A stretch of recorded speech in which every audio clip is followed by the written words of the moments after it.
I hired a great editor, and he often told me these lines are not funny. AI was saying I was Tina Fey, but my editors were saying you're definitely not. You need somebody who can tell you that. Yes. And AI is not that person. Yeah, AI thinks you're great all the time. Great. Which is to say, like, the meat of the joy of our craft is probably in the interaction between you, your work, and the human editor who's going to push your work to the next level, right? From LinkedIn News, I'm Jessi Hempel, and this is Hello Monday. My guest today spent a year letting AI into every corner of her life. Machines wrote her emails, analyzed her medical records, texted her wife, drove her around, and even folded her laundry. For real. Her name is Joanna Stern, and she spent over a decade reporting on tech at the Wall Street Journal before going independent with the launch of her own media outlet. It's called New Things. Joanna has a new book out. It's called I Am Not a Robot.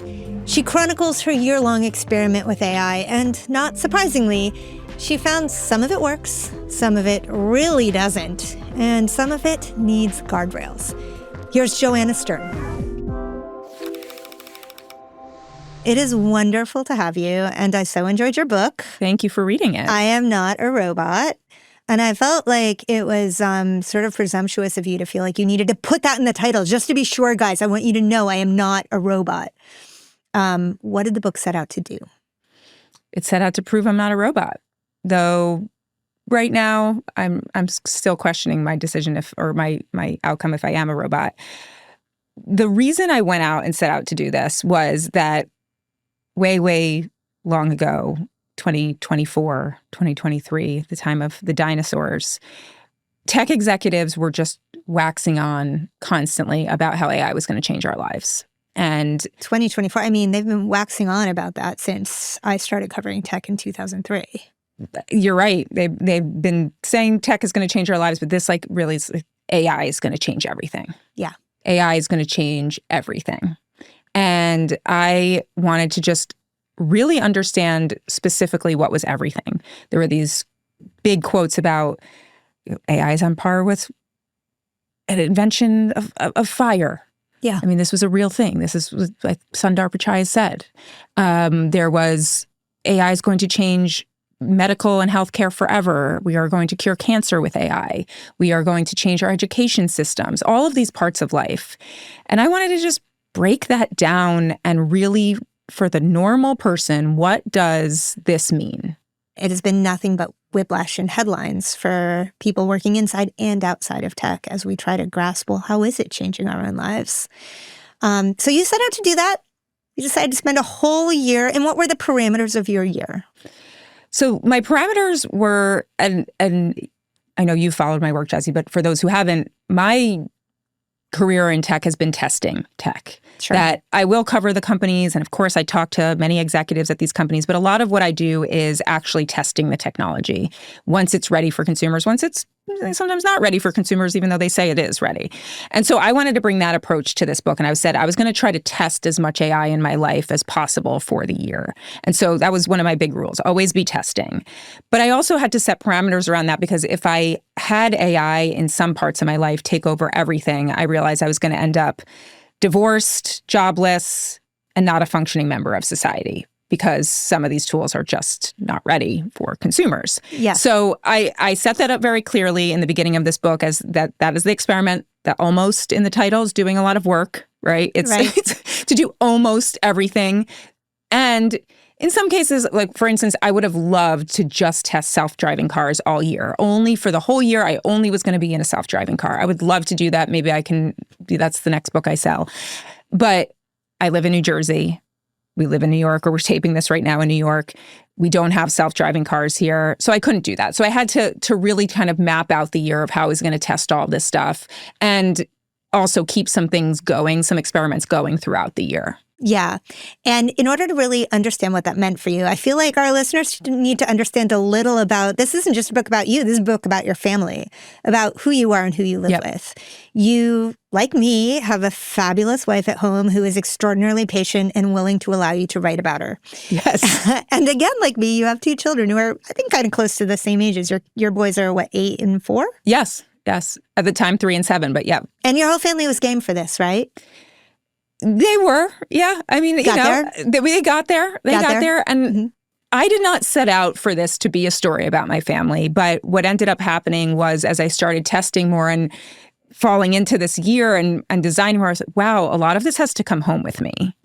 And a lot of this I have to go places and experiment with. So why not bring the family along for the ride? The Waymo chapter about going to Phoenix is one example. I brought the whole family to Phoenix for spring break to test Waymos. Right.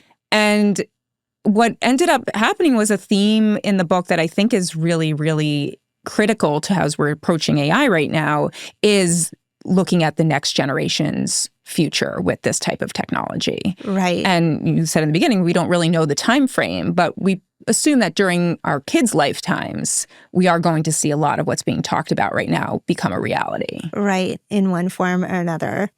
You know, I start by introducing your family, because one thing that I think comes through your book so beautifully, and that is true of all your reporting, is that these technologies begin and end with the people who use them, and the way we use them together and apart to either bring us toward each other or take us further away from each other, right?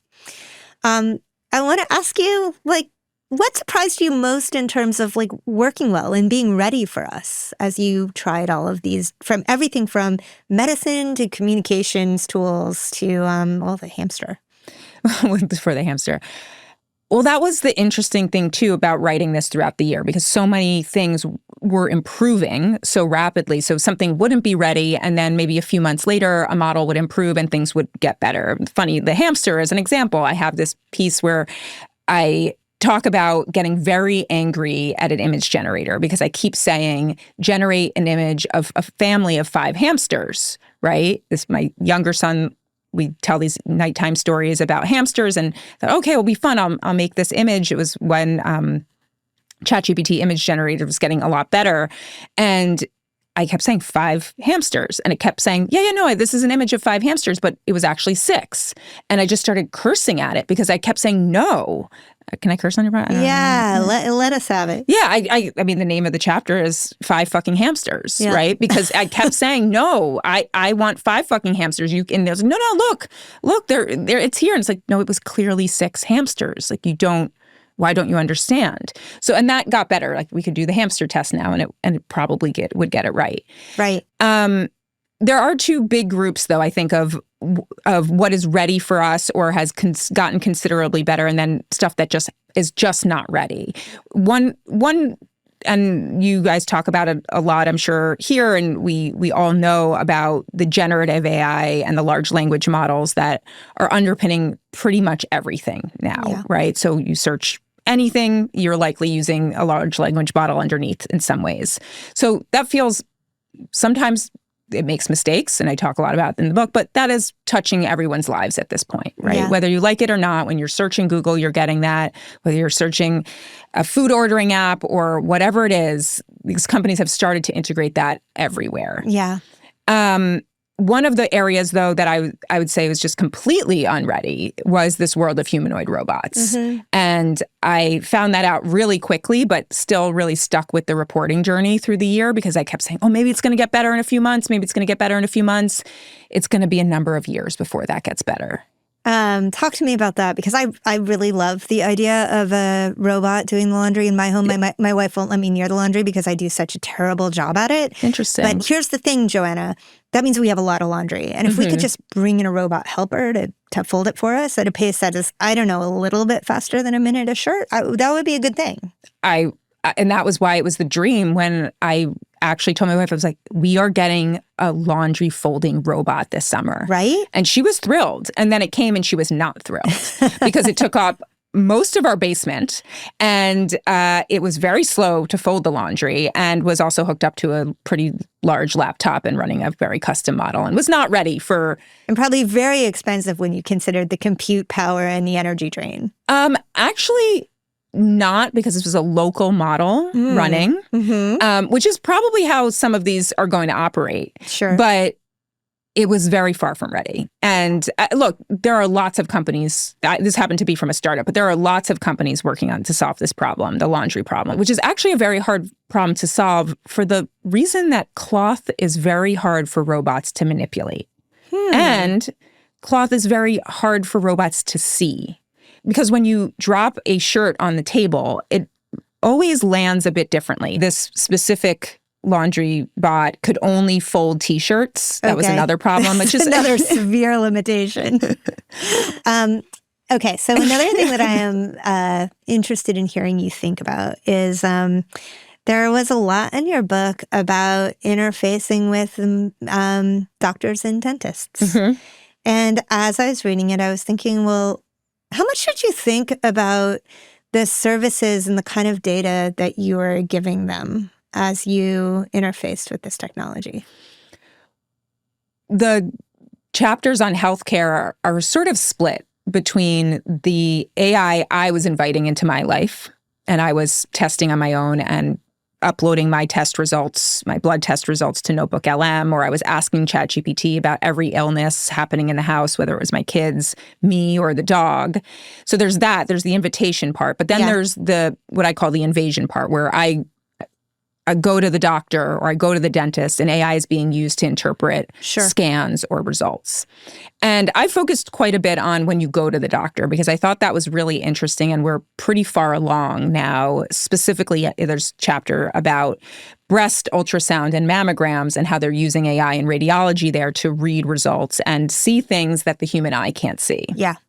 So I was really taken with that, but that has actually been happening for quite a while. Sure. And it's pretty far along in the sense that doctors have really quite accepted this, or radiologists have accepted this. And I really couldn't find a radiologist who didn't like, or a breast radiologist who did not like that technology. They've been working side by side with it now for a bit of time. In fact, more and more hospitals or clinics and testing centers are getting this type of AI to read these scans.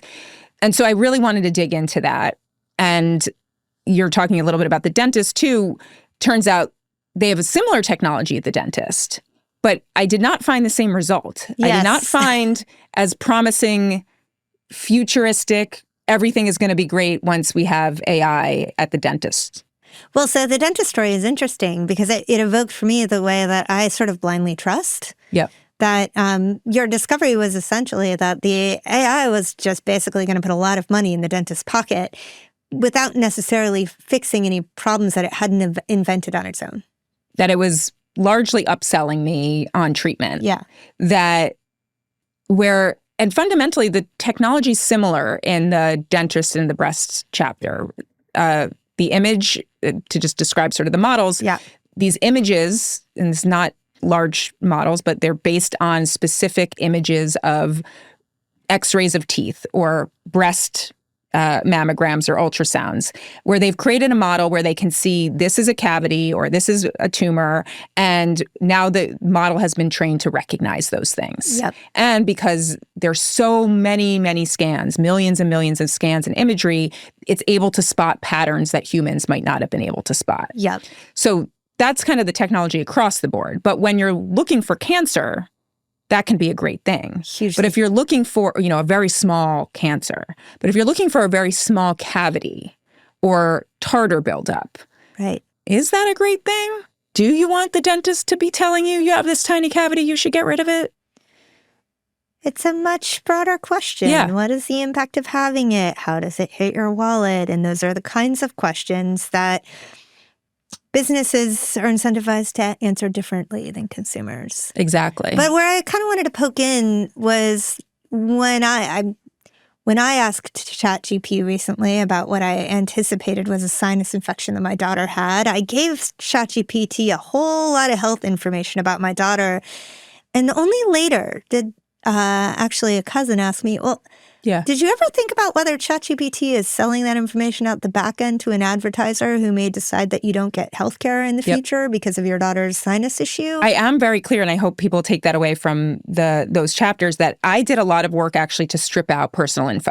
But of course, there is now a big log in my ChatGPT history of every ailment that I've ever had, really. And so, yes, that data could be tied together. I was pretty specific, and I say in the book, when I uploaded blood test scans, I removed a lot of information from them. I sort of cropped out or blanked out some of that. I uploaded through ChatGPT some of my biopsy results and things like that.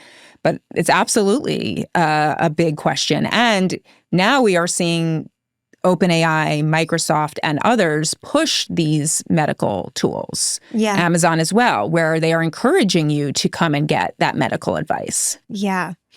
It feels like we're in the land of great unknown. People, listeners, me, Jessi, we're going to come to you for advice on this, Joanna. What's your best advice? Well, my best advice is, one, to try to strip out that information. A lot of those documents that you upload from your MyChart or any other medical exams do have personal identifiable information. You would not want to go into these, so strip that out. Another thing I would suggest is really dig into the settings, because you have to manually go in and turn off things like memory and training.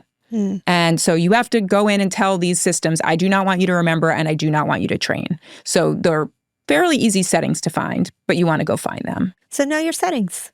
Know your settings. Great piece of advice. Great piece of advice. And sadly, it's always the defaults are never in our favor. So you want to tweak those. That is totally true. I want to take a moment to talk about your grand, very short experiment in letting AI communicate on your behalf. Oh, yeah. Very short-lived. I think there was a dream early on that I could rely on AI to return, or at least draft returns to all of my correspondence. And certainly people's attempts to do that have made my inbox balloon. I just feel like the amount of messaging that I get through every channel is voluminous at this point. I have yet to figure out how ChatGPT can be helpful to me. So I have two questions for you. One is, tell me, because it's just hilarious, about what happened when you tried to use this to communicate. And then tell me how you actually now use it in your communication channels.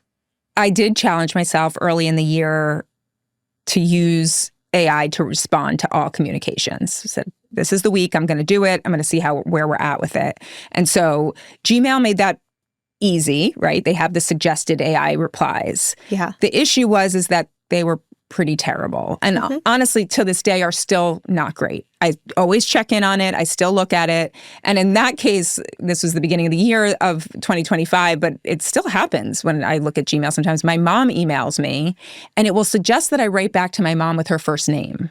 I was like, when have I ever wrote back to my mom, Dear Susan? Yeah. Right? And it's weird to me because Gmail has so many years of me writing mom.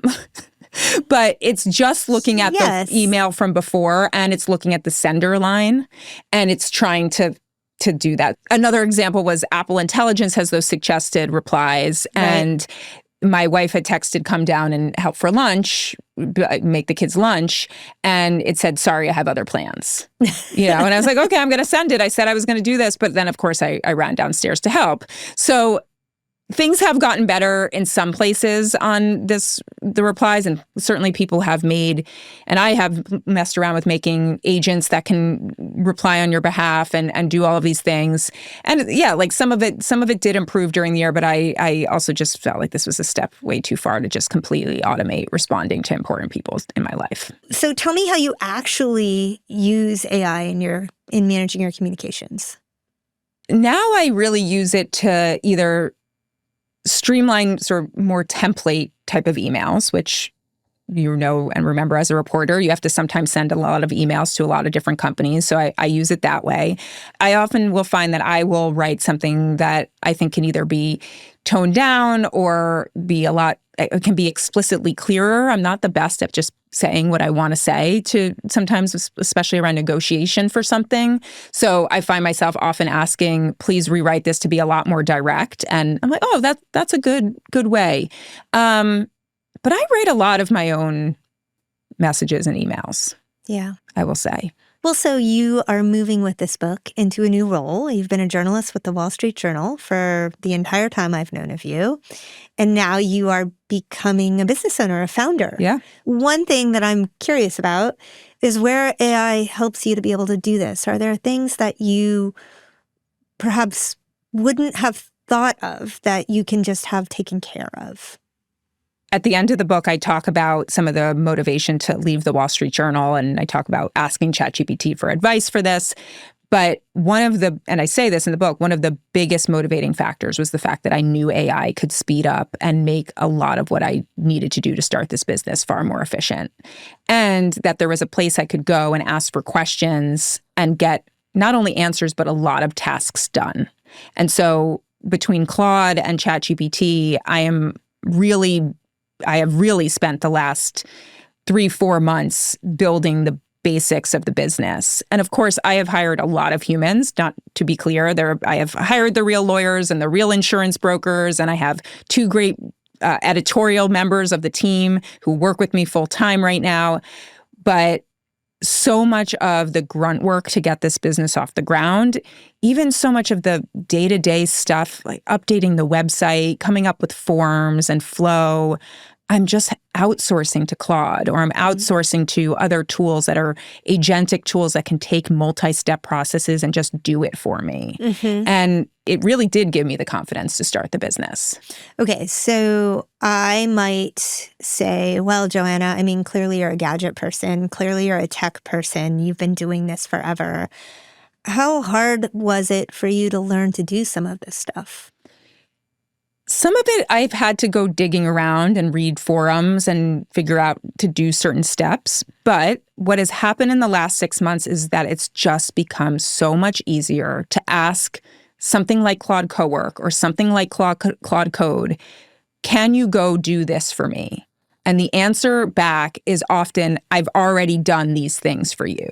Like, you watch it just go and do these things and walk through those steps of doing it. Mm-hmm. And so that's what this has unlocked, right? Is the ability to just talk to computers in natural language and have them do things for us. I mean, even last night, we were running a pin promotion for the book. Yeah. And I had my website, joannastern.com, was all dedicated now to the book. And I had a sub-tab on the website called Pins, where you could upload your receipt for having bought or pre-ordered the book, and I would send you a pin in the mail, or the publisher would. Sure. And I automated the whole thing. I had Claude-built the website, that page, and a form where you can upload. You just drag your receipt to that. As soon as receipt is dragged, it gets added to a Google Sheet.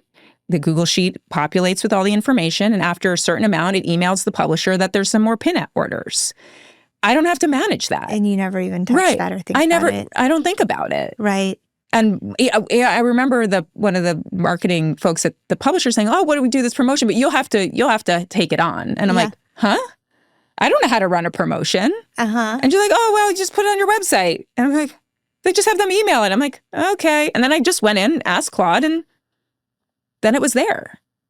That's crazy to me. That is really wild to me. Joanna, it makes me think about the parts of what we do that we do because we have to, versus the parts that are where we come alive. The joy is, right? So as you think about Joanna, the journalist, where are the moments in your day that bring you the most joy? The things that I love to do every day are the reporting, the talking to people about the technology, the testing of the technology, and then going out in the world, usually shooting video or collecting that information, coming back and putting it together in a story. Yeah. And positioning that in a way that I hope people will be interested in, where we're answering questions that I'm curious about and other people are curious about. And of course, through all of that, guiding people through the world of technology in a way that I hope is easy to understand and fun and sometimes serious. We do a mix of that. And if I can focus on that, great. And if I can use the tools to help get that done a little bit faster, great. Yeah. But I don't want to outsource that information or those tasks. And I say that in the beginning of the book too. I didn't want to outsource the writing. I don't think this reads like AI wrote it. It doesn't? Yeah. I mean, you read it. It reads like you are talking to me. Yeah. However, You also mentioned that you used it to edit, and it reminded you that you, in fact, were not Tina Fey. I think Tina Fey was who you referenced. Actually, I think the human editors told me that. Oh. I hired a great editor, and he often told me these lines are not funny. You need somebody who can tell you that. Yes. And AI is not that person. Yeah, AI thinks you're great They all think the I'm time. great. AI, all the AIs think you're. But you're right. So You're right. great I all say the like time. AI was saying I was Tina Fey, but my editors were saying you're definitely not. This is like too many jokes, and they're not that funny. Which is to say, like we, the meat of the joy of our craft is probably in the interaction between you, your work, and the human editor who's going to push your work to the next level, right? Absolutely. And I have hired in the new role someone who helps edit the newsletter and also a great video producer, because on the video side, his name is David Hall, and we push each other creatively. Yeah. And we talk deeply about how we're going to come at a story and where we're going to go do that story and who do we need to talk to for that story. And that's the kind of work I love to do. Yeah. There's a different feeling. I don't know if you've had this feeling when you've made something with AI, like that pin website. When I made something with AI, I was like, wow, like I was really proud of the AI in a way. I was like, wow, thank you so much for doing this. Sure. But I didn't feel the same pride as when you have a human on your team or you work together on something. Right, like you're talking about the emotional sense of it now, like like you're just like sits with you? Like when you finished a project, and you're proud of it, right? But I'm like, I'm proud of the AI for making this, but like I don't feel like I've done an amazing job on this pin website. Yeah, like it feels not soulless, but like when you make something great with a team, if you've made your show or you've made a great episode of something or you've done some great reporting because somebody on the team found something and then we ran with it. Like that feels amazing. Yeah. Like that is a great team effort. Right. I didn't feel that way when working with AI. So let's bring this back to your kids, because they have just spent a year and probably change, and now probably just the rest of their childhood, considering deeply the role of AI in their own lives. Mm-hmm. What do you want from them? I mean, you know that you are not a robot. What do you want from them? From my kids? Yeah. From them and for them in the future. I think for them is, I think I want for me to help them figure out how to do the things I just was actually talking about with the team, like to work with humans and to create something great. I also know that part of that is going to be teaching them how to work with computers and with AI in a different way. And I think that's about just figuring out how we teach our kids and how I teach my kids to still really connect first and foremost with humans. Yeah. And that skill is going to be even more important. And so much of what AI does is like explaining that pin website. Let's go back. It always comes back to the pin website. Back to the pin website. That was such a frictionless experience for me. I didn't have to struggle with that. In the past, I would have had to really struggle. I would have had to spend hours figuring out how to put that together, to build that. Now I don't really care because I have a lot of other important things to go do, right? Right. Where I do actually feel like I'm building. But if our kids don't have the experience of that building and everything can just be done and done and done for them easily, there's no friction to what they're building, to their making, then what are they doing, right? You're just telling the computer to build. Right. And you don't even know how to fix the pieces because you never had the real understanding of it. Now, engineers right now, if we think about this for coding, they know how to fix the pieces. I actually don't, right? So when that pin website, something goes wrong, I'm like, I'm screwed. Yeah. Right? Yeah. But how do we teach our kids to be able to build and fix the pieces at the same time? Yeah. That is the question for us. Mm-hmm. So I guess you're going to have to write another book. Or we're moving to a commune with our kids. I'm in. Let's do it. There's no internet there. Is it in New Jersey? It's a New Jersey commune, yes. Well, thank you very much. I'm sorry you have to come to New Jersey. That was Joanna Stern, author of I Am Not a Robot. You can find it wherever books are sold. And I'm Jessi Hempel. This is Hello Monday. Thanks for joining us. See you next week. Hello Monday is a production of LinkedIn News. The show is produced by Ava Ahmedbegi and Rachel Karp. Sound design and engineering by Asaf Gedron. The show is mixed by Tim Boland. Our theme music was composed just for us by the mysterious Breakmaster Cylinder. Michaela Greer is a friend of the show forever, as is Victoria Taylor. Kyle Ranson-Walsh is editor-at-large of editorial graphics. Dave Pond is head of production and creative operations. Courtney Coop is head of original programming. Dan Roth is the editor-in-chief of LinkedIn. I'm Jessi Hempel. This is Hello Monday. See you next week.